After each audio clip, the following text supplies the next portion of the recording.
Halo guys, selamat datang di Fakta Layana di channel layana.id, channel yang membahas tentang berbagai macam teknologi. Tapi sebelum kita membahas lebih dalam, jangan lupa ya, like and subscribe channel layana.id. Saat ini, banyak perusahaan yang ingin mendigitalisasi bisnis mereka dengan Go Digital. Potensi mendapatkan keuntungan terbuka jauh lebih besar daripada sebelumnya. Terlebih menyambut era metaverse. Tentunya adalah hal lumrah bagi jenis usaha apapun untuk Go Digital. Permasalahannya, bagaimana perusahaan membuat website atau aplikasi yang akan mendigitalisasi bisnis mereka? Ada dua opsi guys yang bisa diambil. Pertama, merekrut programmer. Kedua, menyewa jasa software house. Kebanyakan perusahaan akan memilih merekrut programmer dengan beberapa alasan. Antara lain adalah lebih menghemat biaya, bisa meminta revisi berulang kali, dan tentu saja bisa melakukan maintenance secara penuh terhadap proyek itu. Menyewa jasa software house bagi kebanyakan perusahaan dipandang sangat mahal dan terlalu terpaku pada kontrak pekerjaan. Dengan segala alasan tersebut, merekrut programmer sendiri tampak sangat masuk akal. Tapi sebenarnya, merekrut programmer justru lebih tidak menguntungkan untuk Go Digital. Gak percaya? Yuk, bahas beberapa kekurangan berikut ini. Pertama, tidak memahami yang dikerjakan. Ada banyak sekali jenis programmer, masing-masing memiliki spesifikasi tersendiri.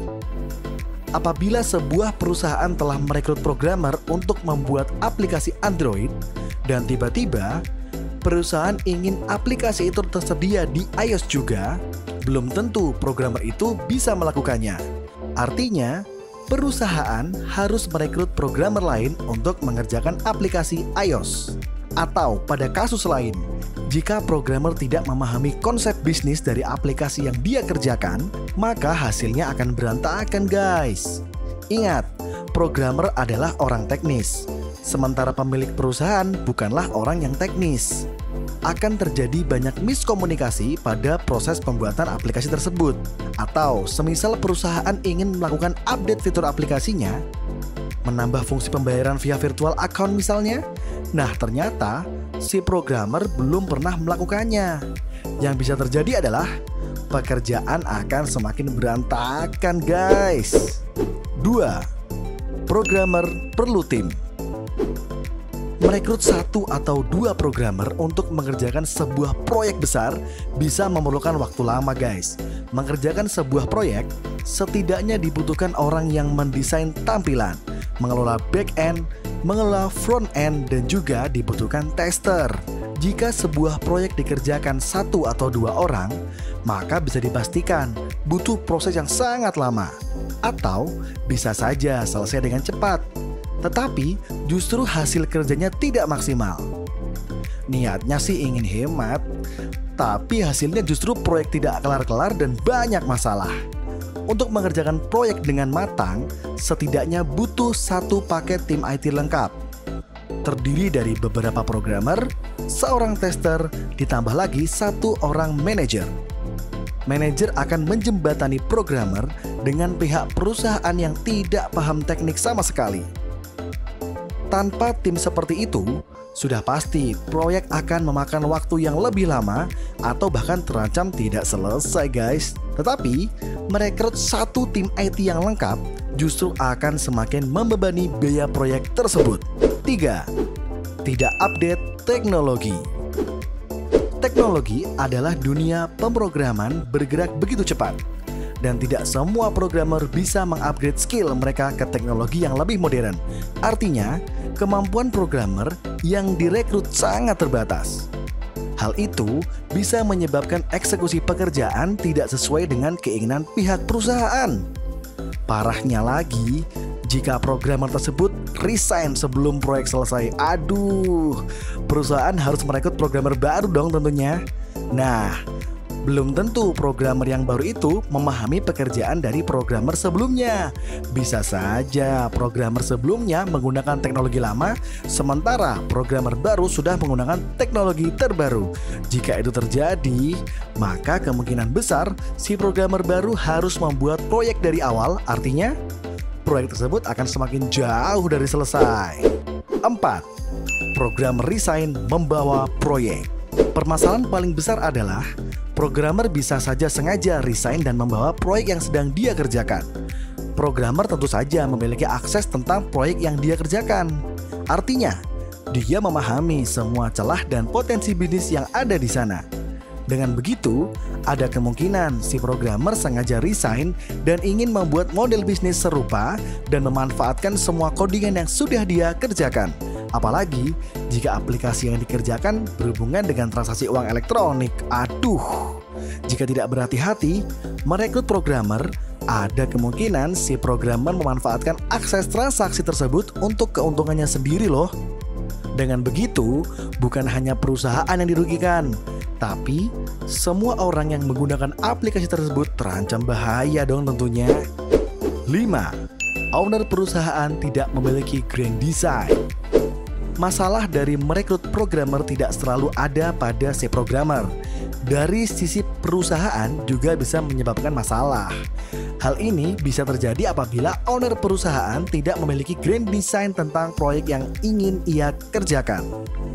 Dikarenakan owner perusahaan bukanlah orang teknik, bisa saja dia tidak memahami bagaimana konsep pengerjaan aplikasi. Karena tidak memahami konsep pengerjaan, maka dia tidak bisa membuat rancangan besar dari aplikasi tersebut. Hasilnya seperti apa? Tentu saja, programmer akan kebingungan ketika mengerjakan proyek tersebut. Apabila bisa tidak memiliki fokus dan bercabang kemana-mana, programmer hanya mengerjakan apa yang diminta owner. Sementara owner juga belum jelas konsep yang diinginkan. Sebuah proyek yang baik harus memiliki grand design, dan owner perusahaan belum tentu memahami pentingnya itu. Maka dibutuhkan orang yang bisa menentukan akan seperti apa aplikasi yang ia kerjakan. Sementara itu, programmer juga tidak bisa melakukannya karena programmer hanya menjalankan arahan dari owner. Lantas, apa sih solusi dari permasalahan ini? Ya, solusinya adalah menyewa jasa software house adalah pilihan yang lebih masuk akal. Dengan menyerahkan proyek ke software house, dipastikan pekerjaan akan lebih cepat dan mudah. Sebuah software house tentu memiliki tim komplit yang siap mengerjakan semua permintaan dari klien. Ditambah lagi, sebuah software house sudah pasti update dengan teknologi terbaru sehingga hasil pekerjaan akan menjadi maksimal. Juga, sebuah software house tentu akan membantu klien menentukan grand design dari proyek yang akan dikerjakan. Masalahnya adalah bagaimana cara memilih software house yang berkompeten.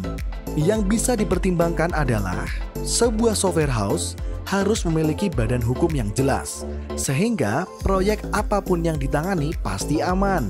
Lalu, sebuah software house juga harus berpengalaman mengerjakan berbagai macam proyek.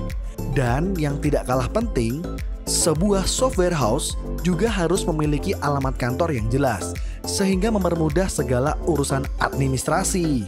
Nah, Layana.id memiliki semua kriteria yang diperlukan tersebut. Dengan tim yang berkompeten dan profesional, juga sudah mengerjakan berbagai jenis aplikasi dan website, Layana.id bisa menjadi solusi dari semua perusahaan yang ingin go digital. Layana.id adalah perusahaan konsultan IT profesional berbasis di Yogyakarta yang akan membantumu membuat aplikasi Android dan iOS atau mobile app. Selain itu, kami juga membantu mendigitalisasi bisnis mulai dari digital planning, UX research, UI design, pembuatan logo brand, pembuatan website, pengembangan aplikasi mobile member, hingga promosi bisnis secara digital. Konsultasikan ide bisnismu dan dapatkan solusi digital terbaik. Tim IT kami akan membantu idemu menjadi nyata. Oke guys, kita ketemu lagi ya di episode berikutnya dengan membahas berbagai macam teknologi tentunya. Masih bersama Layana.id.